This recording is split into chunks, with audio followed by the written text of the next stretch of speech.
So welcome everybody. I'm Julie Gaskell-Johnson. I'm the Chief Exec of West Yorkshire Print Workshop, and thank you for joining us today at our second, as you can see, it's a live event. So please bear with us, we're all really new at this, and I'm sure it all adds to the big richness of live virtual viewing. If you could all turn off your cameras apart from the presenters and mute your microphones, it does make it a lot easier to watch for everybody else, that we don't get sidetracked into what's happening in your backgrounds and things like that. So, so if you can stop your cameras and mute, that'd be great. I've only got 4 little screens now. I've not got you on a full screen. No, you'll not. No, you'll not get everybody on now. It'll change how it looks. Okay. Okay. So over the next few weeks, we'll be meeting everybody who's agreed to do these presentations online, and highlighting a selection of the 13 artists nominated for this year's Flourish Award. So this is a prize initiated by us at West Yorkshire Print Workshop in 2009, and it's to recognise and reward excellence in printmaking. So we'll be gaining an insight into artist practice, their workspaces, and work produced as part of this award. So the artist talks are running alongside our physical exhibition, which is at the pop-up space Piazza in Huddersfield. So if you've not been, please do go along. And it's running until the 12th of September. So today we've got Louise Garman, Louisa Boyd and Flora McLachlan, who's all going to give us an insight into their practices. So if you can make sure, like I say, have your cameras turned off, your microphones turned off. If you can view in presenter mode, so if you hover your cursor along the top, you'll see presenter mode, and you'll get a presenter view rather than grids. So if you need to alter this, just have a look at that. We'll be taking audiences at the end of the presentations and the videos, and using the chat box. So again, if you hover your cursor along the bottom, you can see the chat box. Just type a message in there, and what I'll do, I'll coordinate those questions to the artists at the end. And then we'll have a chat. Everybody can unmute themselves and have a really nice talk. So I think we're going with Louise Garman first, because this is Louisa's video that's up and running. So we've got it there. So what I'm going to do is pass over to Louise, and if you want to crack on, Louise, that'll be great. Okay, I'm going to press play. So that's okay. Let's hope it does. Hi, my name's Louise Garman. I have a studio at Neo Artists in Bolton. These are actually the silk screen beds, and this is what I use to create the 3 pieces that I've got in Flourish exhibition this year in Huddersfield and also in Scarborough. Here you can see them drying on the rack. I know some artists have found it very, very difficult in lockdown and struggle with it, and I do understand that. However, with me it had the opposite effect, because all the pressures of work were taken off me, and I couldn't really go anywhere apart from going out walking. So I love sketching and drawing, and I love taking photographs. So I used the opportunity, because I was allowed to go out walking, to create lots of different images. And then when I came home, obviously I couldn't do huge big pieces, but what I did do was a lot of small images, and I experimented with them, and I wasn't precious about it. And I just thought, at the end of it, I'll criticise myself, but let's just keep letting one go into the other, to the other, to the other. And I was experimenting with all sorts of different things, like using watercolour, which I've used before, but not in the way I've done it. Using acetates, but I've never used them in that way before, cutting them up, layering them. I wanted to add my drawing in as well. I didn't just want it to be photography, I wanted it to be drawing, photography, watercolour. I've also updated my website, which is Louise Garman, www.louisegarman.com. So that I had an opportunity to update my website and make it all current.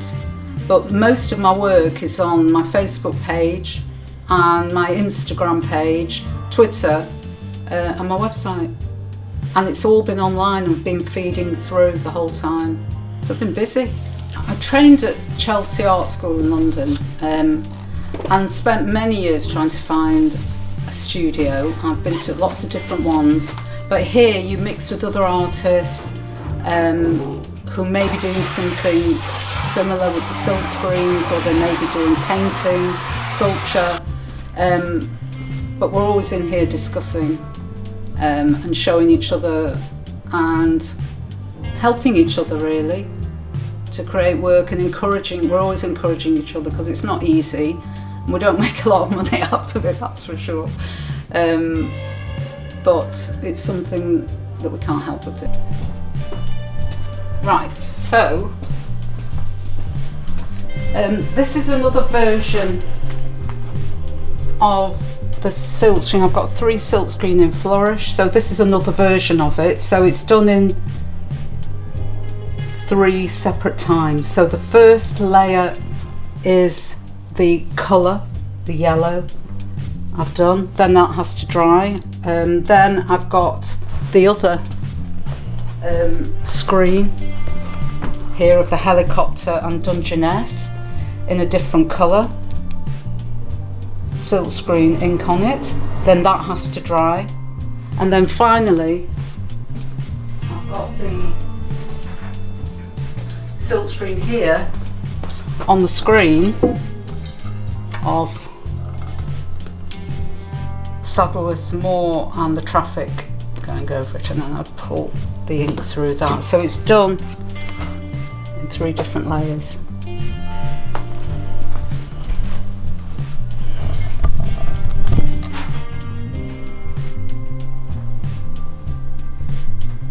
I love silk screen printing. First of all, it's very difficult to do. It may look easy, but the equipment is quite heavy. So I love the equipment. I love the boldness of the images. You can play around with the images, you can layer them, you can mix inks together and create translucent effects as well as big bold colour. So you can play all the time with the layering and the boldness or softness of the image, and you never quite know what's going to happen until you lift up the bed and then you see what's happened with the process. So you can plan it and you think you might know and you know where you're heading, but until you actually lift up the equipment and take a look and put it on the drying bed, you don't know. And that's what I love about it.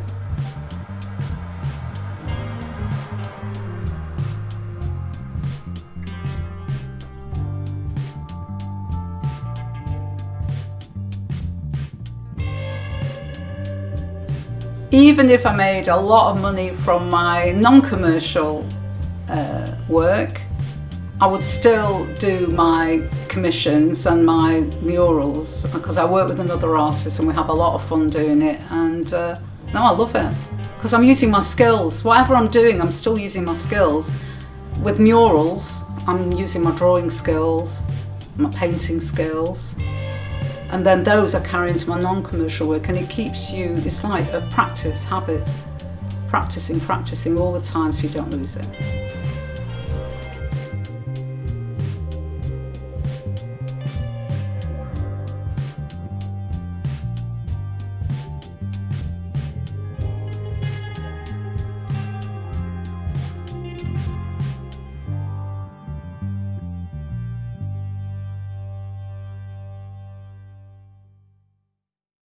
So, Louisa, if you want to do your presentation, that'd be lovely. Okay, thank you. I've also got a video to share, so do let me know if for some reason it doesn't play as it should do. Not in my studio today. I don't have internet down in the studio, so we're up in my house, and hopefully this should play all right for us. Bear with me a second.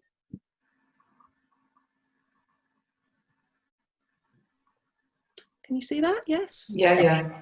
Lovely. I'm just going to mute myself. I presume that doesn't mute my video, but let me know if you can't hear it for any reason. Okay.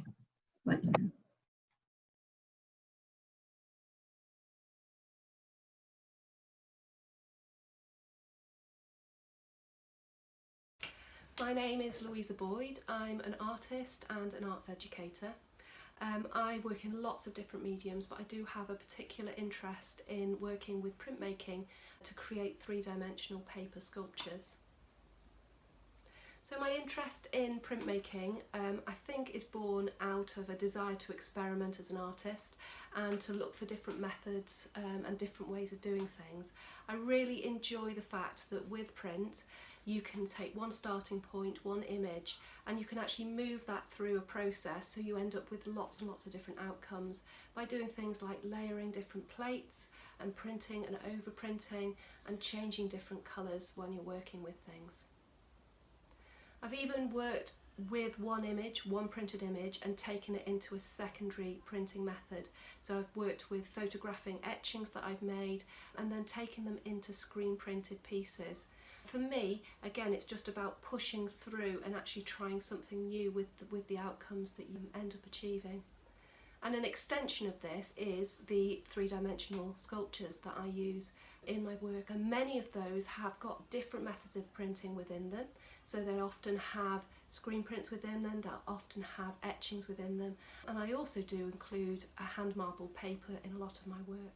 I do have an interest in book arts, and I really like the fact that with artist books you can bring together aspects of print along with more traditional methods of bookbinding, and I think in some senses that's why the hand marbling has edged into my paper sculptures. It's another method of decorating paper which I think really appeals to me. It's got that random quality to it, the experimental quality to it, and it's something that I really enjoy using within my work too. In terms of using traditional methods, this is a really important aspect of my work. A lot of my work, the core part of it is about establishing a sense of place, and it's about working with an idea that we are all made up of both our physical, natural environment that we live within, but also the environment of the people that surround us too. And there's something about using methods that have been passed down for generations, using things that are relating to our cultural heritage, which really appeals and speaks to me in terms of using that idea within my work too. Mark making is another really important aspect of my practice. I think when you do sort of free drawing and mark making, your signature often comes through if you practice that regularly, and I can see the same marks appearing in my paintings and my drawings and in my prints. I think what's particularly interesting, because a lot of my drawn marks, they have a map-like quality to them, when you then take them through into an etching process and you're actually able to start using some of the tools that traditional cartographers were using, they do take on a real map-like quality to them. And I think once you then start adding colours that are particularly sympathetic to that idea as well, those abstract images have really strong connotations of maps. For me, that's really important because this idea of having a sense of place, it allows the work to establish that feeling even further.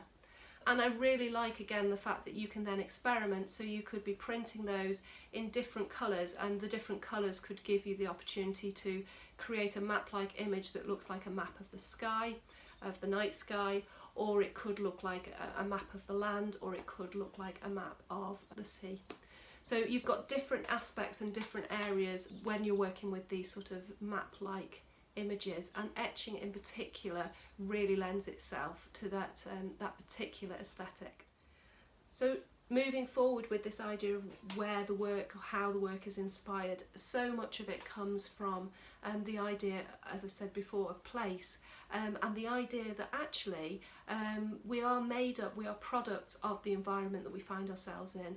For me, nature is a massively important factor in who I am. Spending time in nature, it calms me, it makes me feel more like myself, and it gives me an opportunity to, I suppose in some senses, practice mindfulness. Walking through nature, it gives me a time to myself to actually really organise my thoughts. And I carry this through into my work, which I also consider to be, in some senses, a practice of mindfulness. So when I'm working with the ideas of nature in my pieces, or be that images of trees, images of landscapes, or the more abstract images of working with sort of sacred geometry, really helps me to focus on the idea behind my work, which is all to do with how we fit into the world that we are within. Altogether, a lot of my work is hugely personal. It's really designed to actually help settle me as an individual. When I'm working, I feel more like myself than when I'm doing anything else at all. And by using these themes and by using these methods, I really find that I'm able to actually be much more involved with the work. I think the other thing about printmaking is it's such a repetitive process. Using printmaking presses or repeating things, there's something very rhythmic about that quality. It really does help to engage you fully into the piece of work that you're working with. That rhythm, it gives you a physicality in the work, and it enables you, as I say, just to be completely immersed in the piece of work that you're making.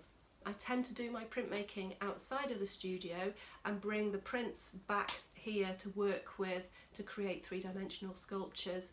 So I make my etchings at the place where I teach, and I also use an open access printmaking workshop to make my screen prints. I'm often looking for new ways of creating work, and will sort of try and experiment with lots of different printmaking methods just because I like to see what the outcomes are, and then bring those images or those ideas back to the studio, and then it enables me to actually push further the ideas that I'm working with. The pieces of work that were selected for the Flourish exhibition are all part of the same body of work, which were inspired by the Platonic solids. Plato suggested that each of those shapes, those 5 forms, represented one of the elements of the earth. So we have air, water, earth, fire, and the 5th element, ether. I have started to experiment with them, so the initial starting point was to work with those shapes and create 3-dimensional paper sculptures of each of those individual ones. Each one uses a different print, and there is some hand marble paper in there as well. Since I completed the first set of boxed paper sculptures, I have moved on, and I'm starting to look more at using repetition of the shapes within the work. So the other 2 pieces, Pyroclastic and Terrain, are both pieces that use a shape on a repeated basis. So in Pyroclastic I've used the tetrahedron, which is representative of fire, and that shape has been repeated in different forms. So you've got some screen prints in there, you've also got some hand marble paper, and you've got some etchings working in there as well. Terrain is another piece from that series that works with the cube repeated, and the cube is there to represent Earth. I think for me it's always important to look at where work is going next, and at the moment I'm just moving in to looking at some more complex polyhedrons and working with those for the next steps for this work. A lot of them are really interesting because they take the original Platonic solids, so they take the tetrahedron and they fit them together, or they take an icosahedron and they actually fit that together with another one of the Platonic solids, and that just makes a more complex form to work with. Still based around sacred geometry, and still therefore has that connection with the way that the things are made up in our world around us. I'm also interested in making some freestanding work which allows the viewer to actually look around the whole of the piece of work. There's still scope for scaling up this work, and I would be really interested in trying to create something much larger scale, possibly in the future. be interesting to create some sort of installation which allowed people to walk all the way around these three-dimensional forms, but that will require some time and some planning. Maybe it's something I can look forward to doing at some point in the future. Thanks so much for taking the time today to listen to me talk about my work. I've really enjoyed sharing my practice with you. If you do have any questions in the future, feel free to contact me. I'm on Facebook, Twitter and Instagram, and always happy to hear from people. But also you can see some further examples of my work on my website. Thank you also to Martin and the team who've put together such a fantastic exhibition in the Flourish Award this year, under really challenging conditions at times. It's been really superb to see the diversity of printmaking brought together, and it's something that I'm really proud to be part of. Thanks so much.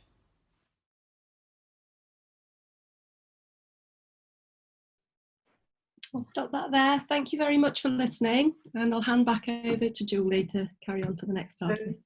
Thanks, Louisa. That was really interesting. I love your work. It's great. I think we're over to Flora now. Last but not least, if you want to get your presentation ready, Flora. Yeah, I shall give it a go. I have been printmaking probably for about, yes, it is 20 years. And I have been printing and selling prints for many years. Recently, I have done an MA. I'm working on a fine art MA at Aberystwyth School of Art, which has been amazingly transformative. So the works that I have in the Flourish exhibition were made during this time, which has stretched from 2018 until the end of lockdown, really. So the last part was very concentrated and hermetic, and the first part was full of collaboration and talking to other artists and getting lots of diffuse ideas. So I'll start with what inspired me at the beginning of my MA, which was this etch by Joseph Webb called Shepherd's Haven, which I saw in an exhibition at the School of Art Gallery just as I was beginning to work. So what fascinated me about this was the little chapel full of trees. It looks like there's a forest inside this tiny chapel, which is holding it up, and the roof is bulging, almost as if the trees are trying to grow out of the top. So I found this such a resonant image in many ways. The care with which the lamb is being carried into the church/barn, for example. And I started a series of work thinking this idea of the protective haven, which is, I link it to environmental concerns, I think, because I was thinking about arboreta and how really hopeless they are in terms of preserving this whole wonderful diffuse world we live in. It makes me very sad to think that they are the last resort. So I started to make these quite angry works about forests bursting out of tiny little huts and chapels. I was also exploring aluminium etching, which was completely new to me. So I made these very, for me, free works, just going along the theme of the sadness and anger about the world was going. This is called Empty Ark, this one, showing the little chapel completely empty in a desolate wasteland. And I carried on with this theme, and I happened to see a little drawing by Joseph Webb preparing for his etching, and he's actually cut out the shape of the shepherd. I'm sorry, the zoom picture seems to be slightly over the edge of this image, but there's a little space to the right of the chapel, and he's cut the shepherd out and moved him. So I started to think about hybrid printmaking and combining these aluminium etchings with block prints. So here I've put this is leading up to one of the images for Flourish, and it has a sort of under cave thing, and there's the king under the hill, which is a very common universal legend of the hero who lies in wait and appears at the right moment to save the world. And so I've put him underneath the ruined chapel. I wanted to get a sense of an old wood engraving. This is a David Jones beautiful wood engraving called The Bride. That sense of a kind of romantic medievalism, I think I wanted to show that it was not a very realistic thing to think that there was the seven sleepers lying in wait on their unicorns to ride and save us, and maybe we would have to be the ones to spring out of the hill and take over. This idea of the internal forest carried on after that. So this is called A Dream of the Forest, and it shows very powerful image of the whole forest as a kind of entity. So below we have the apocalyptic horror of the forest. That's a reference to The Forest Fire by Piero di Cosimo, which I used to see when I went to the Ashmolean Museum in Oxford. There it is. And I've taken that little forest and put it down at the bottom left. But here above is this powerful vision of the fairy tale forest with Rapunzel's plaits and knights riding into the forest, dragons curled up in the top.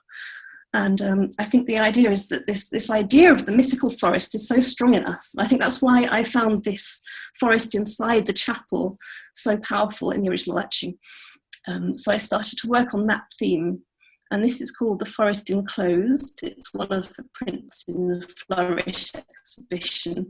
And it's talking about this idea of the forest, the internal forest we have inside us, the forest of the imagination, fairy tale, folklore, where the knights are riding. We all grew up listening to those stories, and they're very powerful. And I think they have a sort of inner resonance, a kind of archetypal quest that's within us all, this deep idea of the subconscious and the collective unconscious, which is full of knights in armour and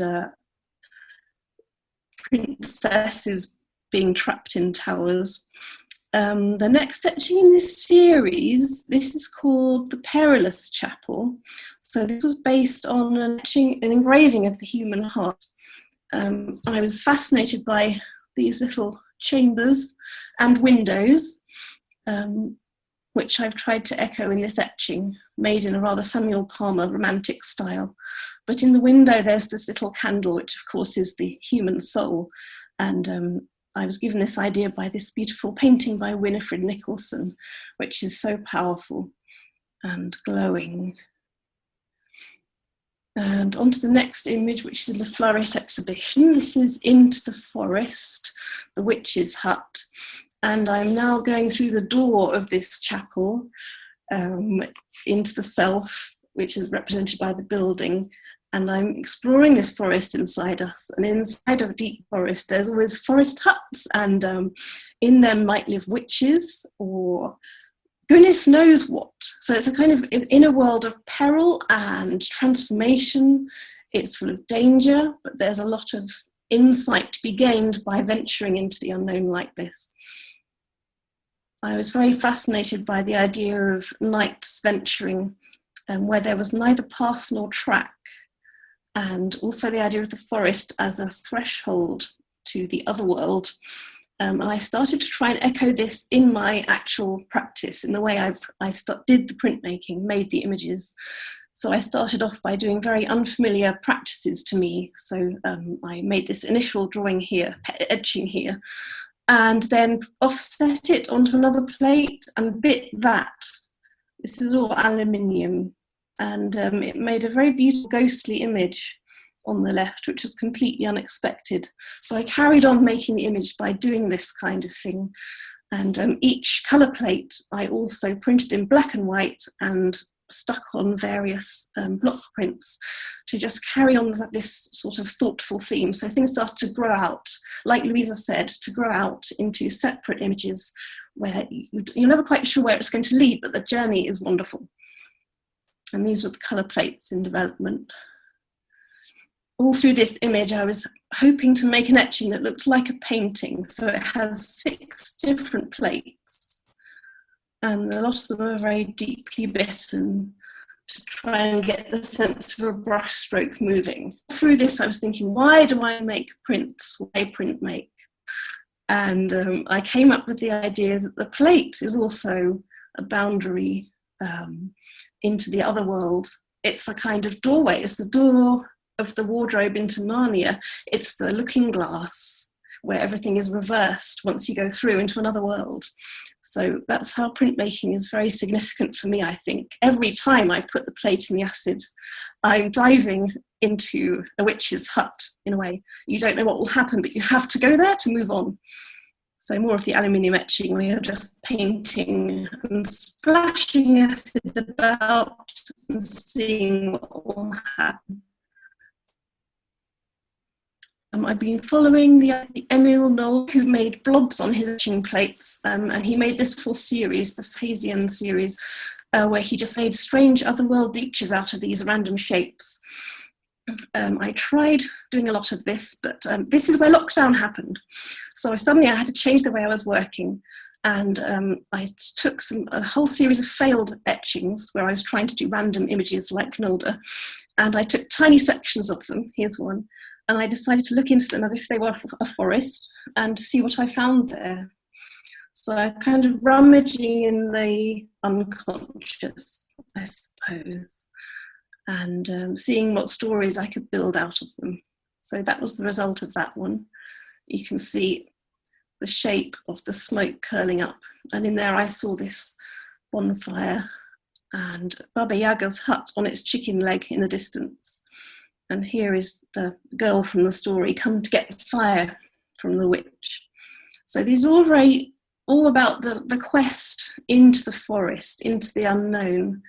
And for me, the printmaking echoes this subject matter. So the next random piece I chose is this image here. And I made a drawing of myself gathering kindling. And this is the mountain gate here. And we live in Wales. If you leave the mountain gate open, the sheep get in. So this is what's happening in this image. The sheep are pouring in. I've turned them into wild goats because they're more symbolic of untamed passions that way. And to make this image, I used white ground, which is extremely liquid, and it flows over the surface of the plate, and making random patterns, which I then painted over with the white ground again, which is semi-permeable ground, so the whole etching ends up being very unpredictable in its results. And as you can see, the ground settled into these wonderful random patterns, which I found very beautiful, and it really came out better than I could have dreamed. So that was the initial result, and then with a lot of burnishing, this is the final etching of the overrunning by the wild goats. So all in all, the lockdown has really concentrated the way I work and made it incredibly fluid and reactive. It's kind of responding to what you see, which is in a way what happens when you walk through a forest. So that is my technique, and thank you very much for listening. I appear to have gone completely dark. I'll hand you back to Julie. Thanks very much. Thanks, Laura. That was beautiful. Really ethereal work. Love your work.